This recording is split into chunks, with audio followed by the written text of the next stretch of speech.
जय Shri Krishna. Hello friends, कैसे हो आप सभी। आई होप आप सभी बहुत अच्छे होंगे।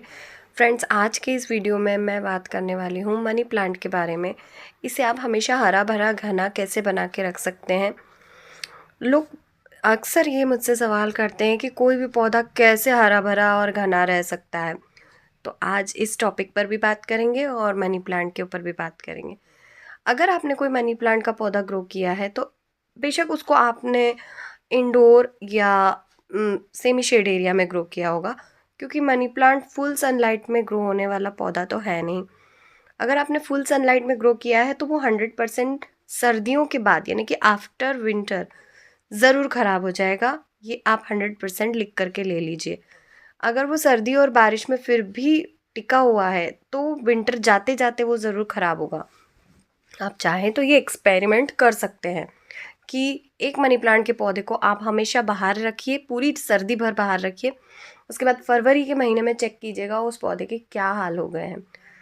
तो फ्रेंड्स, इस चीज़ को ध्यान रखना बहुत ज़रूरी है कि सेमी शेड एरिया वाला या इंडोर प्लांट है मनी प्लांट, तो उसे आपको शेड में ही ग्रो करना है, तभी वो साल भर हरा भरा रह सकता है। साल भर हरा भरा का मतलब ये है कि ऐसा नहीं है कि उसके पत्ते नहीं झड़ते, ऐसा नहीं है कि उसकी जो टहनियाँ हैं वो ख़राब नहीं होती।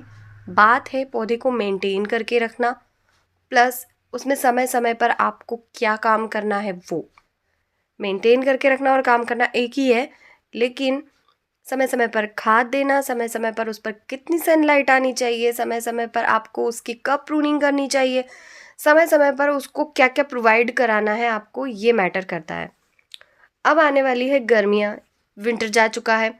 बहुत से लोगों के जो मनी प्लांट है वो इस तरीके से सूख सूख के पूरी टहनी रह गई है।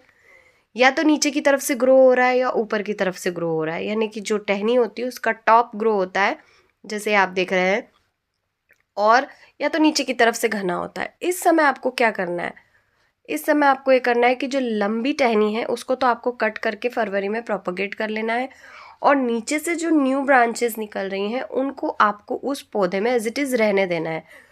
बहुत से लोग क्या करते हैं, जो न्यू ब्रांचेस निकलती हैं उनको कट करके ग्रो करते हैं, और पुरानी ब्रांचेस जो हैं उनको कट करके या तो फेंक देते हैं या उन्हीं को रहने देते हैं कि इनमें न्यू लीव्स आएगी। आती है, काफ़ी समय लगता है, लेकिन फिर भी वो उस तरीके से घनी नहीं हो पाती जितनी न्यू ब्रांचेस घनी हो जाती हैं।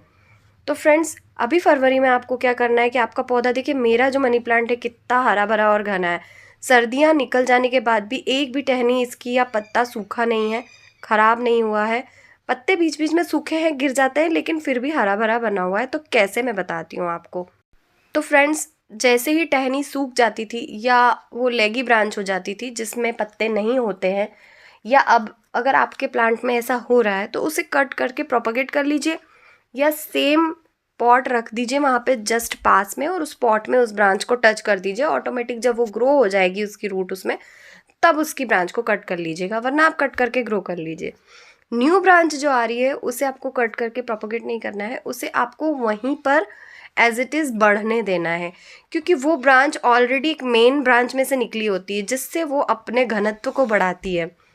होता है ना, एक ब्रांच में से दो ब्रांच निकलेगी, फिर उसी में से दो और निकलेगी, फिर उसी में से दो और निकलेगी, तो पौधा ऑटोमेटिक ग्रो और घना हो जाता है। तो ये मेरा प्लांट जो है आप देख रहे हैं सेंटर में रखा हुआ है, शेड में रखा है। मॉर्निंग और इवनिंग की सनलाइट ही इसके ऊपर आती है, इस वजह से इसको जितनी भी सनलाइट चाहिए होती।